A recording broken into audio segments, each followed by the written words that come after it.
Kita masuk surga bukan karena sholat subuh, masuk surga bukan karena baca Quran, masuk surga bukan karena puasa sunat, masuk surga karena rahmat Allah.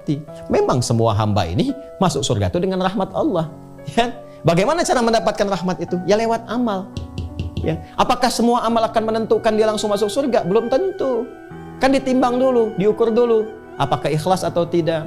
Apakah baik atau tidak? Kita nggak masuk surga karena sholat. Kita nggak masuk surga karena sedekah, karena puasa, karena amal soleh. Kita masuk surga karena rahmat Allah. Kata Nabi Muhammad, lu masuk surga itu bukan karena amal lu. Bukan utamanya karena amal lu, tapi karena rahmat dari Tuhan. Kita masuk surga Allah karena rahmat Allah, bukan karena amal kita. Yang membuat seseorang itu masuk surga karena apa? Rahmat Allah, kasih sayang Allah. Andai kata bukan rahmat Allah, kita nggak ada yang masuk surga. Betul, masuk surga karena rahmat Allah. Tapi pertanyaannya, siapakah orang-orang yang Allah beri rahmat kepada mereka? Adalah mereka yang beriman dan beramal salih.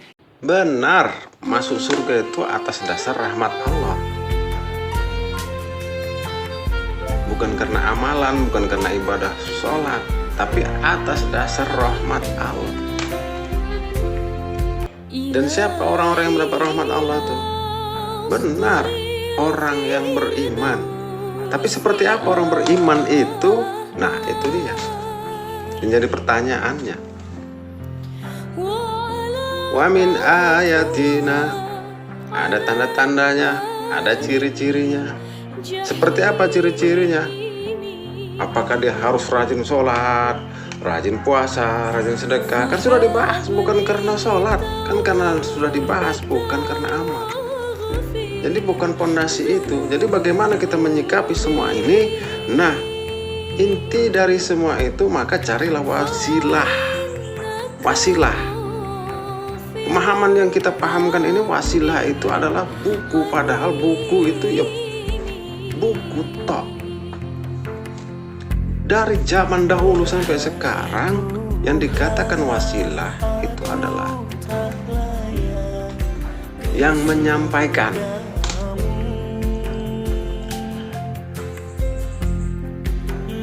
Siapa dia? Oke, sama-sama kita ketahui bersama seluruh muka bumi ini, di seluruh dunia ini, ulama, kita secara globalisasi, ulama warasatul anbiya. Pertanyaannya, ulama seperti apa? Ulama pewaris Nabi, apa yang diwariskan Nabi kepada ulama itu?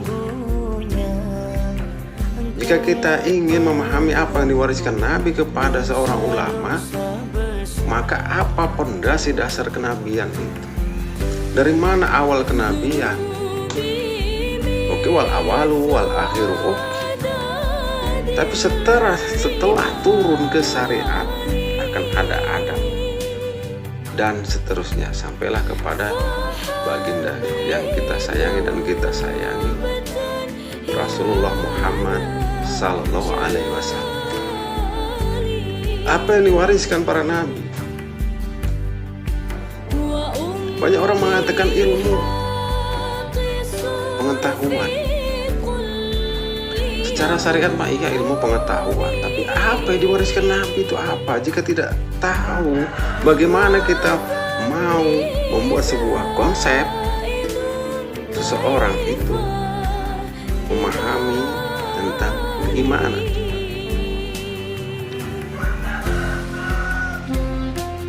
Bagaimana konsepnya? Ulama warasatul anbiya, seharusnya kita memahami apa yang diwariskan Nabi itu.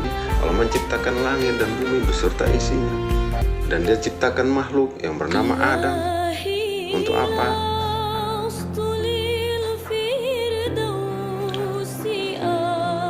Begitu Adam diciptakan, maka dikatakan khalifah fil ardi, pemimpin di muka bumi.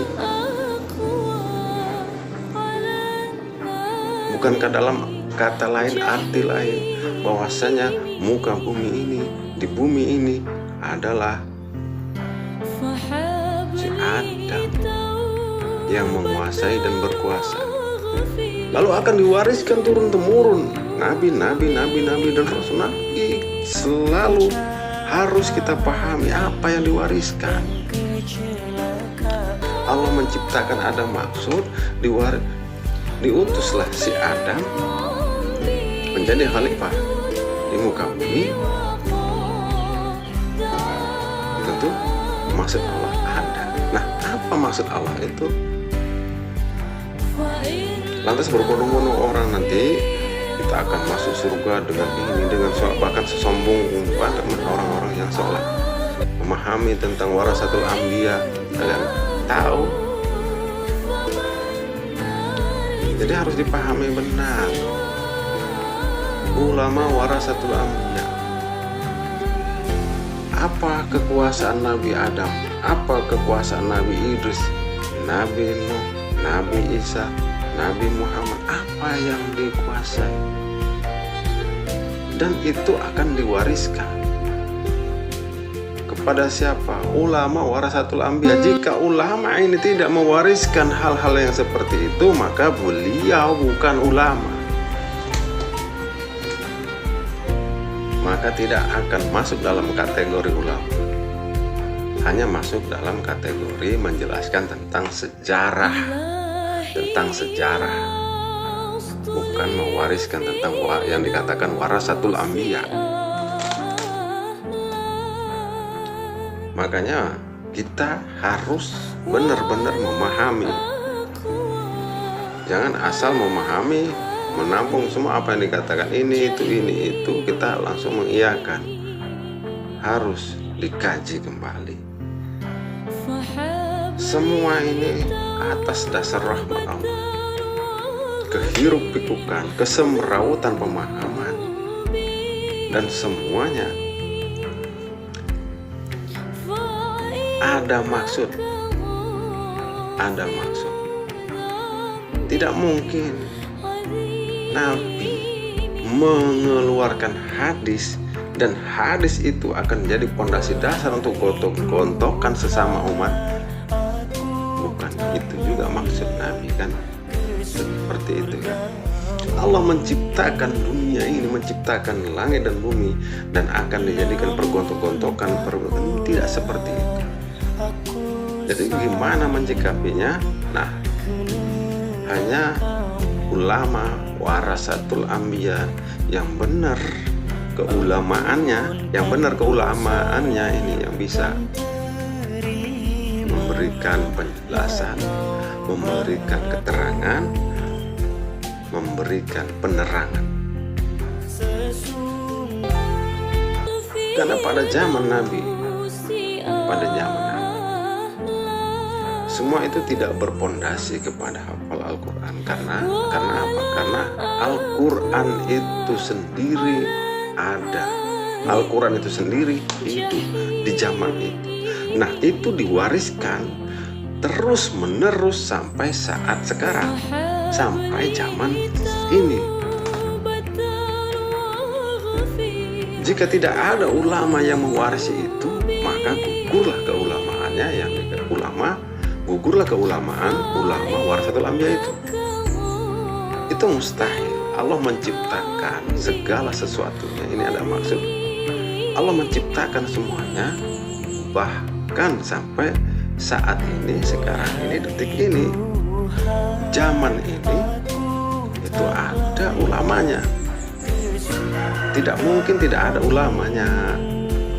Itu pasti ada. Hanya saja apa? Hanya saja mana dan harus dicari yang benar-benar ulama warasatul anbiya. Ulama warasatul anbiya. Jadi ya, harus dipahami benar. Harus sangat-sangat dipahami. Dan harus kita teliti. Harus diteliti dengan hati, bukan secara akal.